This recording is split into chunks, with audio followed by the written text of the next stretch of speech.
Welcome back to a brand new season of Rip It Up. Every renovation teaches you something, but it's only after you've lived through the dust, the delays and the decisions, and then done it again like me, that the real lessons appear. This season, we're revisiting our biggest renovation topics, not with theory, not with optimism, but with hindsight. Process, planning, lighting, kitchens, bathroom, windows, what worked, what didn't, and what we'd never do the same way again. This is What We Wish We Knew Then. Welcome back to the podcast. Hi, Kate. Hi, Jen. How are you doing? I'm good. Good. Okay, let's dive right in. We're talking about painting and we have a lot to cover on this one, right? So I'm just going to skip past pleasantries.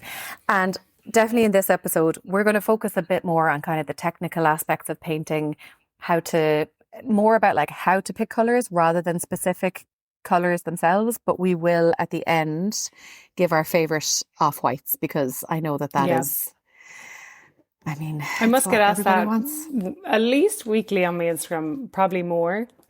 Just like, what colour is this wall? What colour is that? What off-white would you recommend if it's a north-facing room? Blah, blah, blah. Like, I think off-whites are people's favourite thing to There's ask a million. There are a million off-whites. And, you know, it's difficult. So you're right to ask, listener, but we will give you our favourites at least and a guide towards picking. But first of all, just... painting in general, right? So painting, you know, it's actually not like we're coming towards the end of this series in terms of the order that you have to make decisions in, and you don't really have to make your paint decisions super, super early because, you know, paint is readily available. It's not something that has a long order timeline. You know, there isn't any major prep that goes into it. So you can leave this a little bit to the end, although you do want to make sure that you're leaving yourself enough time, I guess, to check paint samples and make sure that they work with your flooring, with your lighting, with the furniture that you've ordered, etc. But there definitely is a lot in painting before the actual paint touches the wall. So will we touch on that? I think we should talk about prep first because paint is like 20% painting and 80% prep. Pretty much. And if you listen to our episode ages back, like one of our first episodes, 18 months ago more, and we had Farley & Co on, Rachel and Alan from Farley & Co, who are like a premium restoration painters in Dublin. And like he steps it through really well. Like there's so much prep before paint touches the wall. And I wish I had known that in my last house when we undertook the job of painting the whole house from mist coat and the 2 top coats and all the woodwork and everything with 3-meter high ceilings, the whole house. Oh my God, like it nearly broke the two of us. This is a good point to ask. Would you recommend to a listener to paint their own house? I think like you really need to know what you're doing. Personally, I think there's no such thing as a cheap painter. There's a cheap paint job. Like I've gotten cheap painters, you'll get a cheap paint job. You pay for an expensive painter. It's all about the labour time. They'll spend more on the prep, you know, they'll spend more on the clean down and the tape up and, you know, not wrecking your house and your carpets and your floors or whatever while they're in the process. Like it's not to be underestimated, especially if you have high ceilings or anything like that in an old house. It's particularly difficult to get a good finish. And like you do need a lot of equipment if you're kind of refinishing walls and you're filling and skimming and sanding and all that. And we had all those tools. We had the Festools and the sanders. And we rented a drywall sander and all that jazz.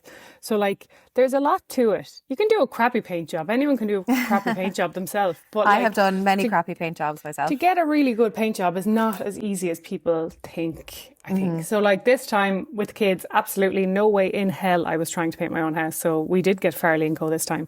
And yes, I've had clients say, oh, we got them to price and they're expensive or whatever. But I think you get what you pay for. I really, really do. Yeah, get someone good. So I have painted houses in the past. I painted apartment rooms in the past.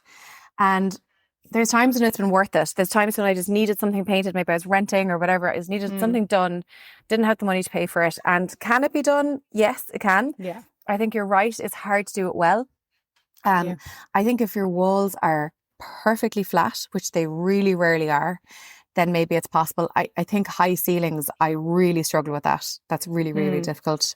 And I think you need to be prepared. I don't know, I don't want to say it's a young person's game, but like it's hard work. It's tough working over your overhead. It is tough. Like it's tough on your shoulders. It's tough getting up high. It's tough standing on a ladder with a roller. So we had the extension poles and everything when we did our house. And like we built this makeshift kind of scaffold over our with like sleepers and stuff over our stairs. Like, oh, and I think back, like, yeah, it's no joke when you're doing a whole house. Like, yeah, I would undertake a small bedroom, standard ceilings, totally. You do it in a weekend, no problem. But like a whole house job, especially when it's bare plaster, because you have to do the proper mist coat and all that, you know, that initial coat. So like, I don't know, it's a major undertaking. So you want to have like a lot of free time and strong trap muscles. Yeah. So I think, that's my advice. If you're listening and you're like, oh, I'll just paint it myself to save money, think again, because you're unlikely to do that. You're probably not going to do a great job. If, though, you do understand the amount of work and effort involved and you think that you can still have a crack at that, go for it. Have at it. You know, you can always get someone in further down the line maybe to redo it. And one thing I've said to lots of clients, one of the things that's actually quite cheap for painters to do if they have the equipment is spray the place, right? So if you have their whole house needs to be on ceilings, everything, I say pick a neutral kind of off-white, not pure brilliant white, and get them to spray the whole house top to bottom. Everything. And then at least you have that kind of neutral palette that you can kind of touch on room by room later on if you want, but it's not pure brilliant stark white everywhere, you know? Yeah, totally agree. Okay, so on that preparation, especially if you're in an old house, there's a lot that needs to be done. So we're kind of mentioning tools and the prep work that goes into it. So a lot of that comes down to making uneven walls even and filling in any gaps, right? That's really what it comes down to. So that involves filling, be that with potentially a polyfiller, or it might be some kind of like a silicone, caulk. So that's job number one, and that is again not necessarily for the faint-hearted. Exactly, you need the tubs of filler, which is one thing. It's only like it's not a huge cost. I still have yours here that you loaned to me to fill in the gaps. You still need the palette knives and scrapers, and sometimes there might be old screws in walls. You need to take all those out. Like if there's old screws and nails and everything, take them all out and then fill all those holes. Don't paint over them. Like stuff like that gives off a bad paint job, or you know, it looks bad in the end. So like that prep step takes so long. And then like one thing that I think is really worth, if you really want to undertake painting your whole house and prepping the walls and everything, rent a drywall sander. It's like a big orbital sander. It's on a long arm that kind of extends. But sanding plaster is the messiest thing you will ever do. The dust is so fine, it gets in everywhere. So if you can, we had what you call a Festool, which is like a vacuum that attached to the tools. So like that suctions off all the dust. But oh my God, like I cleaned our whole house before we moved back into our last renovation. And then I came back in and one of the plasterers had sanded one of the walls, the drywall sander, no dust extraction.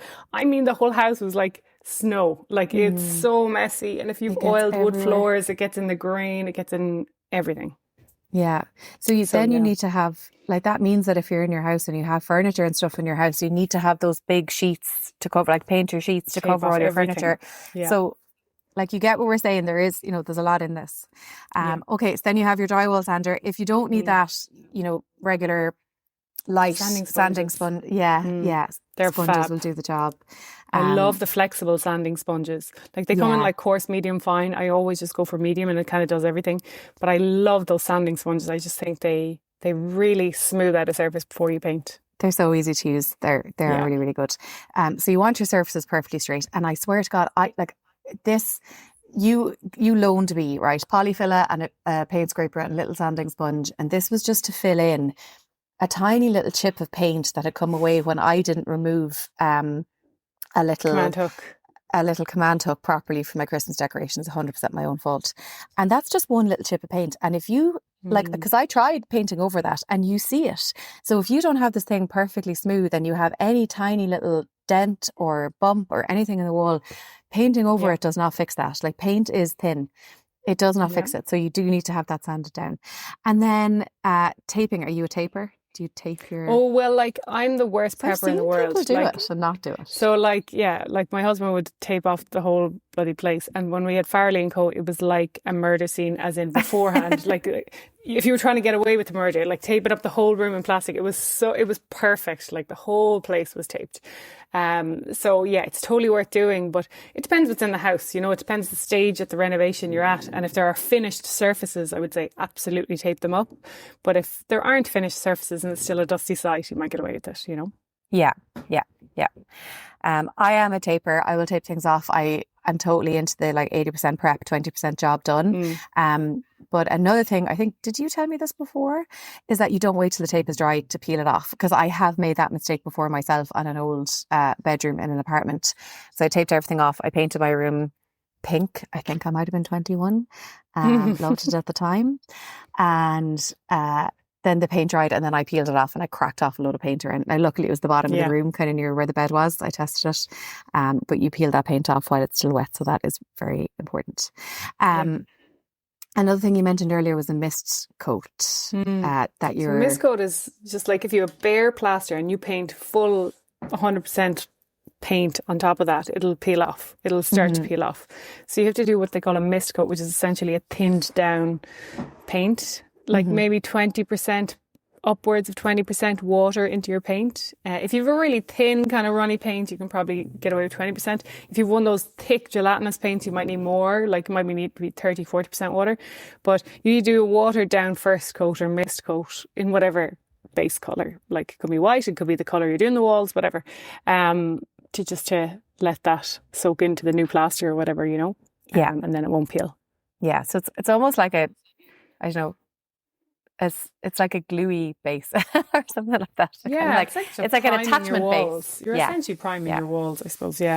Because otherwise I think it'll just peel off in one big piece, especially if you have those kind of latexy, gelatinous kind of cheaper paints, you know, that are very jellified when you open the tub. Like that will peel away like cling film if you don't do it properly. Okay, so that's important. So and then you might be onto your primer coat. And we spoke about this before then as well, paint quality. Sorry, I mentioned like gelatinous paint being kind of like cheaper. And like sometimes you think thick paint, oh, it's lovely and thick paint, it's good paint. And like that's not necessarily the case. That just generally means there's more fillers in it. And like I heard everyone say a different paint is the best paint out there, right? Like painters love one type of paint, homeowners like another type of paint, interior designers like another type of paint. So like I think painters love paint that's easy to paint with. Yeah. You know, interior designers love paint that's pigmented.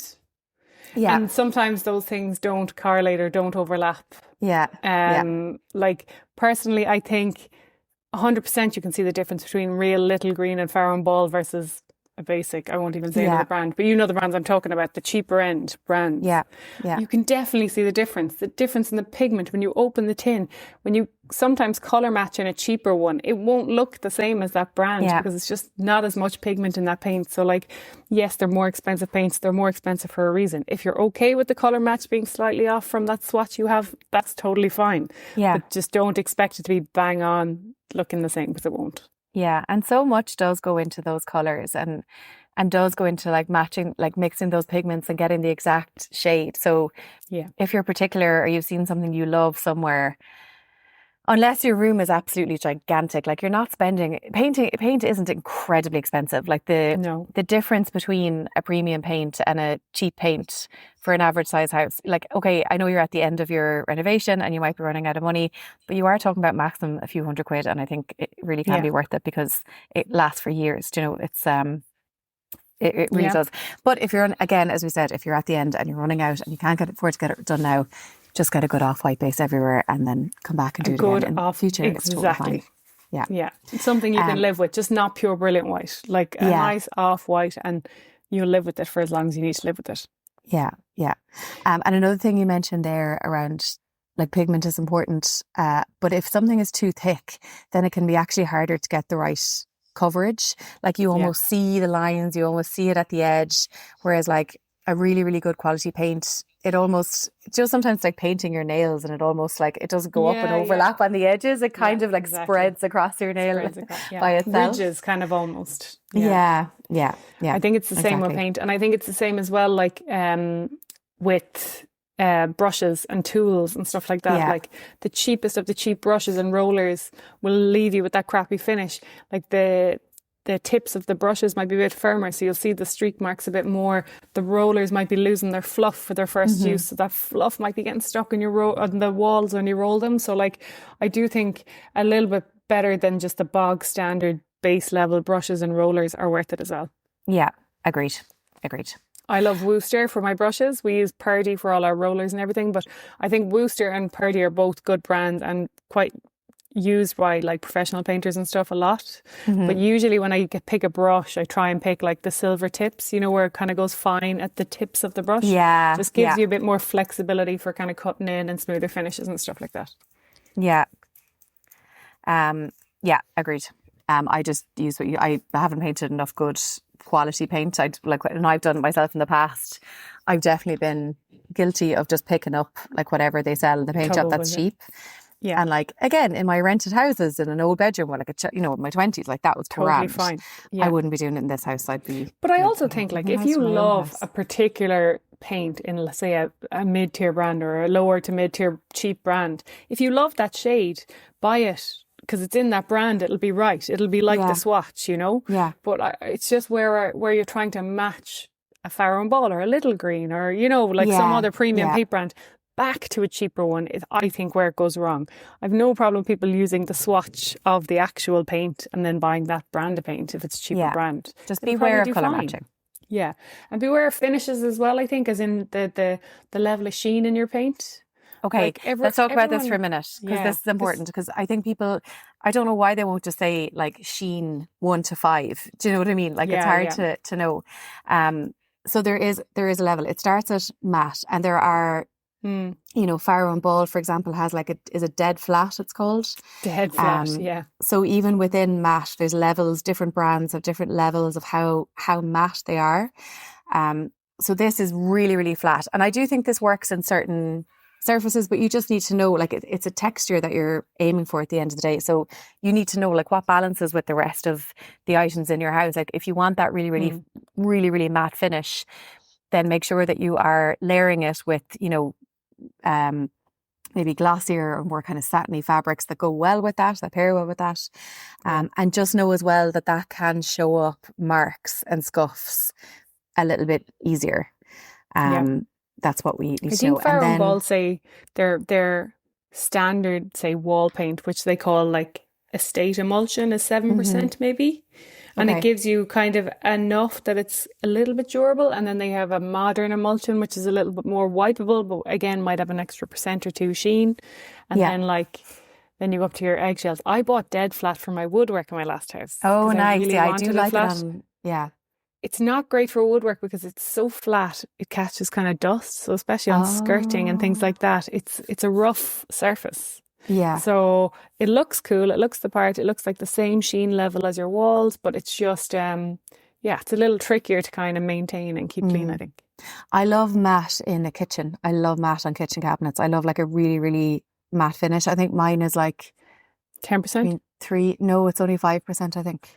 I think I know Savvy told me before, never go less than 10% in your cabinets. Yeah, they told me that too. And then I told them I wanted to anyway. It shows up everything. It shows up paw marks a lot. I think matte paint, that's my only kind of... I had a very matte kitchen in my last house and I just felt like I could see handprints all the time on the matte paint. I can see the odd handprint, but it's not enough to bother me. But I also have like under handle pulls. So pulls. There isn't, like, I don't have any push handles. Okay, so when you're looking then, every paint company seems to have their own wording for it, but typically the range goes from like something very, very, very matte to something high glossy. And there's like lots of words in between, but they all tend to kind of refer to how glossy are you going to get it. So I love, like, I have like really, really, really flat matte in my kitchen and I do love it, but it is easier to see kind of scuffs, hand marks, etc. when you go for like a really, really matte finish. Yeah. I know my latest Little Green pot that we had, it said all surfaces. It was a new thing that you could use it on wood, metal and walls, but it had some other name to it. I don't know. This is all different by brand, obviously, but it was like an all surfaces paint, which is kind of cool, especially if you're colour drenching and you don't have to go buy like wood paint and wall paint and buy all the individual things. You can use the same thing for everything, which is kind of cool. But then the only thing is, like, paint, I find paint colour does show up differently on different surfaces no matter what. So it's just kind of, it's probably something to be aware. Like if you paint something on, a wood surface versus a plaster surface beside it, I find it does show up differently anyway. Yeah, do you know? That's true. I've had this in my house because I have paneling on some of my walls. And then like in my bedroom wall, for example, like one back wall is panelled and then the rest is plaster. And it's only a tiny difference. It is the same colour, but it just shows up a little bit differently, I think. And is that the different sheen, do you think? Yeah, they might have used different sheens on it, maybe. Okay. Kind of hard to say. So like for walls, for matte, you're talking like 5, max 10% probably. And then for your woodwork, it's kind of like the 10 to 25-ish. And then you're starting to get into semi-gloss and gloss, which essentially no one uses anymore, right? Yeah. There's the odd glassy hall door. Yeah, there's a glassy hall door. Someone gave me advice, and I'm kind of curious to see it, of painting a ceiling in a high gloss finish to reflect light around the place. I think it might look a bit mad, but I would be curious if anybody did this, or if anybody did like. Very curious. Yeah. There's definitely, I don't know, I think I've seen a trend and I've never seen it in real life, so I don't know if I'd recommend anyone to go and try it out. But I've definitely seen, and maybe it was a Pinterest algorithm thing that showed it to me, but a trend of like really, really, really high gloss finishes in like hallways, for example, just, kind of dedicated areas where you might want something a bit different. It does mean it's very wipeable. It can be a bit more durable as a finish. I'd say your finish on the wall or on the door or whatever has to probably be perfect first. So I'd say high gloss finishes will show up everything. Yeah. I know there's this like American painter called ZK Painting. He's great to follow just for little tips and stuff if you are thinking of like painting your own house. But he's doing hall doors, like refinishing hall doors and doing in that ultra gloss paint. But it was like glass. It was literally like glass and his finish. It's cool. It would have to be. But the most important thing, sorry, we're talking so much about the technical aspects of paint. Like, how do you pick the bloody colour? Oh, how do you pick the colour? In one of our previous painting episodes, you had a tip. This isn't the first thing you should do, right? But it's just a really interesting one, which was to get your paint and mix it with like a plain white, like a pure white. And that will show up what undertones are in it. So like a little drop or two into pure white. And that will show up what undertones are into it, because undertones are really important. Yeah, and I think you spoke about it a lot as well in terms of like the light in our in the last episode and like what way your room faces. Like the back of my house is south facing. We have a lot of glazing and a roof light. So everything for me showed up so yellowy, like in off-whites. Yeah, and I really had to counteract that with almost a taupey with a bit of grey in the base of my off-white. Otherwise it just looked yellow and I really didn't want yellow paint. Yeah. But like, so you really need to try like, based on your aspect and different times of the day, or the times of the day you're going to be in that room at least. And then even after you've installed all your lights and everything, making sure your bulbs are all the same kind of warmth as well, because that will show up the paint different as well. Yeah. So like, you just have to test. You have to test. You have to test big samples on big areas of your wall. You have to do like, do more than one wall in one room, because light will come in and hit that in different ways. Do it at different times of day. And then another tip that we talk about quite a bit is, if you can't do that, get a big sheet of white paper, like at least A3, and then paint that colour and hang that around different parts of your house as well, if you can't paint samples directly on your wall for whatever reason. I know Farley and Co do like that peel and stick, which is really handy, so you can peel it off and stick it on the wall and see what it looks like. But like, it is every paint is going to show up differently in every house, in every room. Yeah. It's so hard to recommend just one. This is why it's hard to pick paint sometimes early on, because you might even have your windows installed and your windows might be boarded up during a renovation. Do you know? So you've no natural light, or you might not have any power, so you've no, lighting to kind of show what it would be like at different times of the day. So like, it's hard to pick your paint really early. Yeah, you can shortlist, but like, it's really almost a last minute thing before your painters come in or before you start painting the place. Yeah. So like, you just have to try. We're not going to get through the millions of colours here, like, but we can probably talk about our favourite kind of off-whites and neutrals that we've used. Yeah, go on. Because I tested bloody a lot this time around because I just couldn't find the right one. I love what I picked actually, which is Little Green Slaked Lime. And I love in Little Green, they give you colour scales. So like, there's a scale of the same colour in like light, mid, deep or whatever. So you can kind of step those through your home when those transitions then seem kind of quite seamless. So that's one of my favourites, Slaked Lime. I love Farrow & Ball Schoolhouse White. I'll use it again and again. It's such a good colour. Such a good colour. Suits almost any room. You had that in your last house, but did you also have strong white in your kitchen? No, I had just Schoolhouse shaded white in my last, shaded white, like Hallstairs Landing living room, and we had drop cloth in our bedroom, which is a bit deeper. yeah, So I wouldn't nice. call it an off-white, but I think, I would say schoolhouse white's my favourite off-white, and Farrow and Ball, I'd say, and Slate Lime is probably my favourite off-white, and Little Green. Yeah. I love, my whole house is in Subtle by Colour Trend, which is that kind of taupey, slight of aqua grey. But that showed up, did that show up kind of like purple in your old house or something? It did, but it was Galway, so a lot of very blue light, I'd say, in the aspect of my house, and Galway's always blue, cloudy light. So like it definitely showed up a bit more purple for me. I didn't have a lot of that direct sunlight into the house. And I found it quite purpley. Another Colour Trend one that I really like that I tested is powdered shell. It's not on their standard colour book, but it's on the kind of, the strip kind of individual testers. But powdered shell was beautiful, really close to Little Green Slate Lime if you want to kind of dupe of that.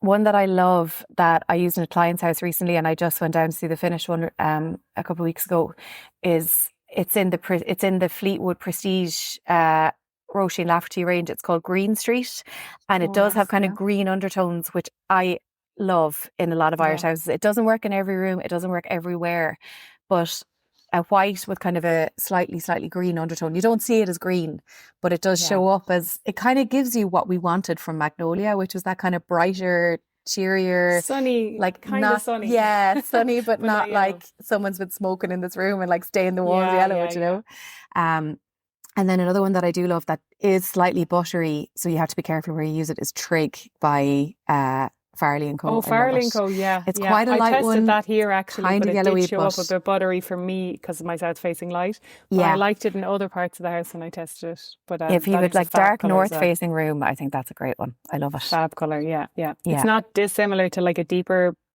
schoolhouse white almost. I think it's not too dissimilar, but like they're the ones I really loved. I went back to powdered shell today actually because I was doing a colour consult on site with someone, and I loved it. I still loved it. When I went back to it, and I was like, that's a great Colour Trend one if you don't want to spring for maybe Little Green or Farrow Ball prices or whatever when you're doing it. If you're trying to keep costs a little bit down, that's a great one. Yeah. And then as far as other colours go, there's millions. So guys, we can't help you there. But there's so many. This is a whole other episode. And we've done it. So go back and listen to our colours episode. Yeah. Because there's so much in kind of colour theory and what goes where and how to mix and match. But honestly, it's an art. Yeah. Isn't it? There's a lot to it. There is a lot to it. If you're at that decision fatigue stage, just pick an off-white, just spray the whole bloody place, ceilings, everything, and then come back to it at a later date when you have a bit of headspace. Yeah, I do. I love a neutral palette and then bring the colours in other ways. But, it's an art. Okay, it is an art. That's painting. Okay. And that's colours. And we will see you next week. See you next week. Bye. If you found this episode helpful, please hit subscribe, give us a few stars, and best of all, send it to someone else who you think would like it so they can subscribe too. Thank you.